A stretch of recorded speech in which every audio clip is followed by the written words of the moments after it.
দেখুন বন্ধুরা, আজ আমি সব ঠাকুরকে ফুল টুল দিয়ে এবার আমি আমার গোপালকে যে স্নান করাই তার ভিডিওটা তোমাদের সঙ্গে আমি শেয়ার করব। প্রথম আমি আমার গোপালকে বাড়িয়ে নেব। ওই সোয়েটার পরে সব বসিয়েছিল। আমি এবার সোয়েটারটা খুলে নিই।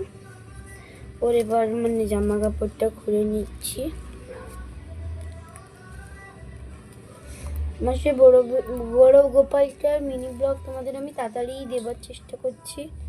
এটা এবার প্যান্টুনটা খুলে নিয়েছি, কত ছোট্ট প্যান্টুন দেখুন বন্ধুরা। এবার আমি ওর মালা আর ওর মালা ওর এবার এই জামাটা, ঠিক আছে। এখানে তুলসীটা রাখা আছে। তারপর আমি আমার গোপালকে সুট্টু সোনাকে বসিয়ে দেব। তারপর আমি ওর গামছাটাকে নিয়ে ওকে এবার মুছিয়ে দিই। ওকে মুছিয়ে নেবার পর এবার ওই দেখো পরিষ্কার হয়ে গেছে, খুব সুন্দর। তারপর আমি জামা প্রচুর ঠান্ডা, তবু ওকে স্নান করেছি। অনেকদিন স্নান করিনি না, অনেকদিন স্নান না করলে কেমন একটা মনে হয় না, মনে হয় যেন অনেকদিন স্নান করায়নি, জন্য স্নানটা করে দিচ্ছি। ওই জন্য ওকে স্নান করিনি, গোপালকে স্নানটা করিয়ে জামাটা পরিয়ে নিই। ওর জামা আর ওর প্যান্টুনটা আমি পরিয়ে নিই।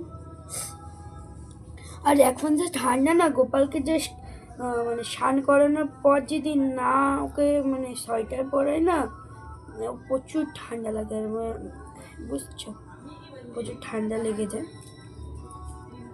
আমি জামা টামা পরিয়ে হার পরিয়ে দিই। ওই কেমন লাগছে,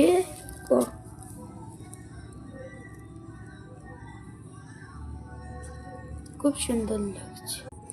এই দেখো আমার গোপাল সোনাকে আমি এবার ওকে আমি এখানে এইবার ওর আমি প্রসাদ যেখানে ও বসবে সেখানে, তারপর আমার সন্টু সোনাকে এখানে বসিয়ে নিলাম।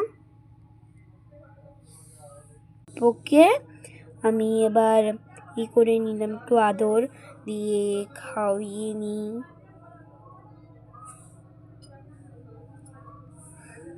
জয় গোপাল ওকে খেয়ে নিলে জল দিয়ে দিই।